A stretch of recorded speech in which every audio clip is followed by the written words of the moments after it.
जुनी म्हातारी माणसं 80-90 वर्ष का जगली महाराज? याला 3च कारण: काळ्या आईची सेवा, गोठ्यातल्या गायीची सेवा आणि दारातल्या पाहुण्याची सेवा.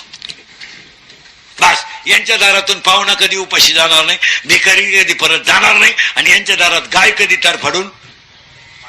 ही माणसं निरोगी जुनी माणसं का जगले? काळ्या आईची सेवा. ते बाकी काय असं पाहुण्याच्या लग्नाला जाता येईल, पेरल्याशिवाय नाही. हा, आबाळ आलंय, कोळपायचंय, कोळप घालून मैदाना. यांनी काळ्या आईची सेवा केली, गोठ्यातल्या गायीची सेवा केली, आणि दारातला पाहुणा जुन्या म्हातारीच्या तडाक्यातून सुद्धा कधी उपाशी गेला नाही. नाही नाही नाही नाही, म्हातारीनं अर्धी भाकर, एक भाकर चुलीला लावली, एक भाकर जर तव्यावर असली ना, खालची लगेच अर्धी मोडायची, भिकाऱ्याला नेऊन द्यायची. भाऊ जाय, थांब अजून कालवण झालं नाही, नाही तर मग असं कर, थोडा वेळ बस, कालवणही नाही. हा, ही माणसं जगायचं कारण. आणि निरोगी का? नीतीचा व्यवहार. लबाडी दुकानदाराला बरंच हरभरे विकले पैसे देईल, पण बुडवणार नाही. आता लोक आठवड्याला नावा दुकानदार पाहते, याचे यानं मागायला त्याला जास्त झालं म्हणतो तू दुसरं दुकानाला. जुन्या म्हाताऱ्यांचा एकच गुण आहे, काय? किराणा तिथंच. भाऊ हे बाय, पैसे आणले नाही, माल दे, पण आज माझ्याकडे पैसे नाही, आणि हरभरे ऐकले तुझा रुपया सुद्धा ठेवणार नाही, पण दे. आणि हरभरे ते निमेच पैसे झाले. भाऊ निमे घे, निमे तूर इकल्यावर पाहू, नाही तर 4 गाया गा म्हणे, एखादा गोरा इकला शनिवारी, रविवारी शिन्नरच्या बाजारात का, मग पाहू. या माणसांची अशी खोड होती. म्हणून या माणसांच्या श्राद्धाला बोलायलाही बरं वाटतं. आणि दाव्यांमध्ये आता हे तरुण दावे येते महाराज, कधी कधी आपल्याला काय बोलायचं महाराज, सांगणाराच्या डोळ्यात पाणी येतं, काय दाव्याला बोलायचं महाराज. आणि आता जवळजवळ मी तर दाव्याला सहसा काही जातच नाही, ते आपल्या बजेटच बसत नाही. वर्षातून 1-2 वेळा दाव्याला नाही तर ते आपल्या बजेटमध्ये लग्न दावे बजेटच बसत नाही आपलं. त्या दाव्याला काय बोलायचं महाराज? तरणी बांड पोरं मारायला लागली, आता मोटरसायकलवर पिऊन पडले आणि जागेवर 3 मेले, काय भाषण करायचं? ओवी कुठून आणायची मग? करायचे प्रवचन. आणि दाव्यांमध्ये भाषण करणाऱ्या लोकांना सांगून ठेवतो, माणूस कशाने मेला हे तुम्ही स्पष्ट सांगत जा लोकांना. ही अवलाद पिऊन मेली, तुम्ही सावध व्हा. हा अवलाद येडस होऊन मेली, तुम्ही नाद कमी करा. तुम्ही काय करता ते झाकून ठेवतो. तुम्ही कसाही माणूस मेला का म्हणता, एक उमद व्यक्तिमत्व गेलं, त्याच्यामुळे बाकीचे शपरलेवानी पेते मला नाही, हे सांगून टाकायचं. काय फरक पडला? हे बा 2 दिवस तुम्हाला लोक घोडा लावतील, पण ते लोकांच्या डोक्यात तरी येईन काही अवलाद काय फाश्या घ्यायच्या आणि काय आत्महत्या करायला. अरे पहाटी 4ला बाई उठती महाराज, दगडाच्या चुलीवर भाकर टाकीती, 2-4 भाकरी टाकीती, किटलीवर कालवण करते. 5 वाजता नवरा बायको थळ तोडायला निघतात महाराज, 10 वाजेपर्यंत 2.5 टन माल तोडी द्यात. विचार करण्यासारखी गोष्ट आहे का नाही?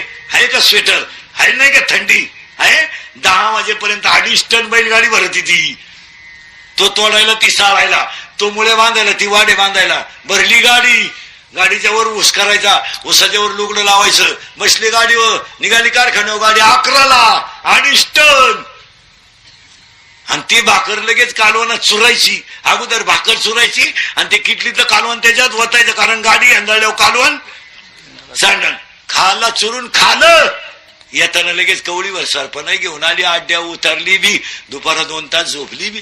पहाटी 4ला तोडायला. तिला सर्दी नाही, तिला साबण नाही, तिला फेऱ्याला लावली नाही, ती केस काळे करीत नाही.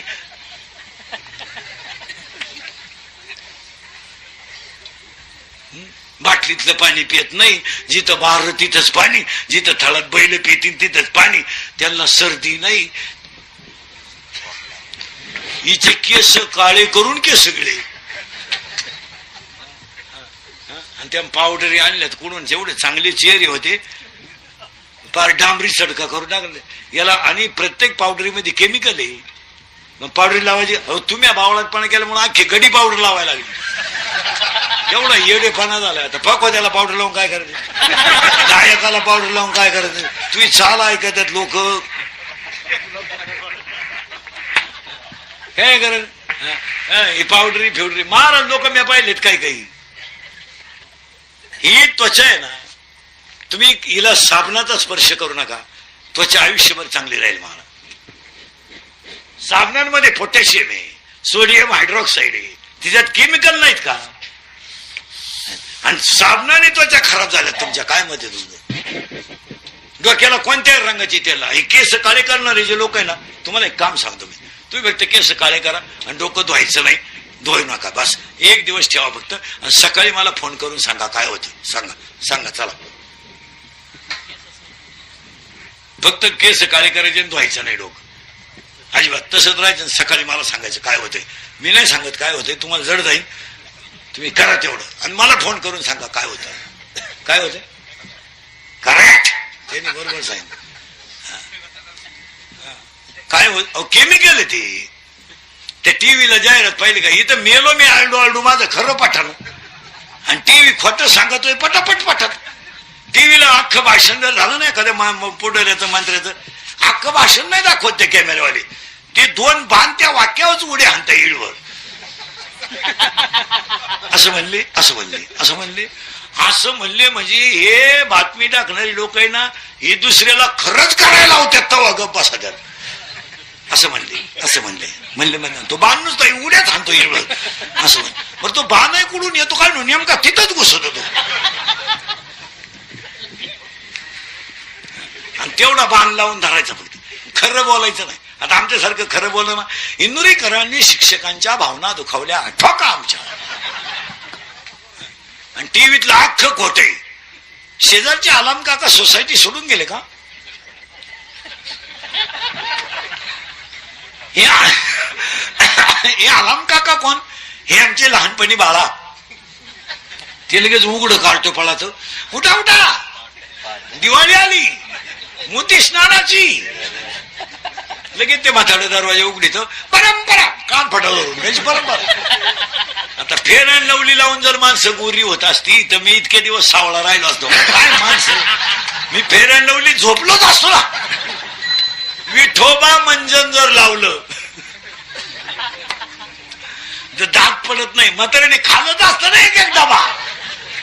काय जाहिरात, आणि अख्खी जनता कशाच्या नादी लागली, त्या जाहिरातीच्या, साबणाच्या, बायांच्या, केसांच्या, कापडाने. होत्या का खरे आहे का.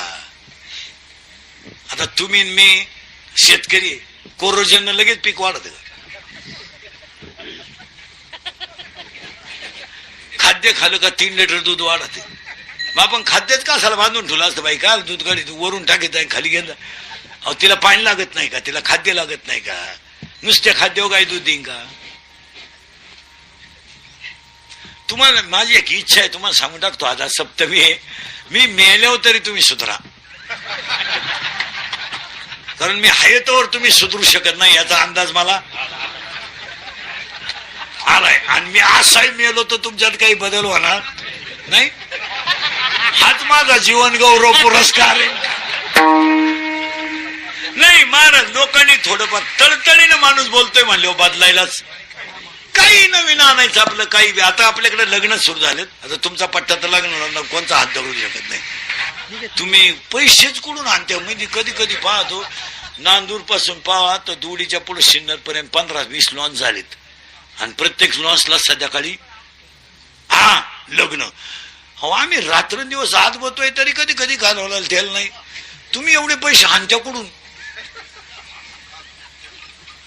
गावभर लाईटिंग फेटे, आणि आता तर तुम्ही वेगळाच तमाशा आणलाय. लग्नांच्या पत्रिका बंद केल्या आणि ती पोस्टर लावायची, बॅनर लावा. ते तुम्ही पराक्रम केला, बाप झाला तू, बाकीचं गाव माणसूट आहे. पण ते नवरा नवरीचे फोटो जरा माणसाच्या अवलादीचे लावा बा. काय पायाजोगे का ते चित्र, ते बंगरी नवरदेव खबर मांड.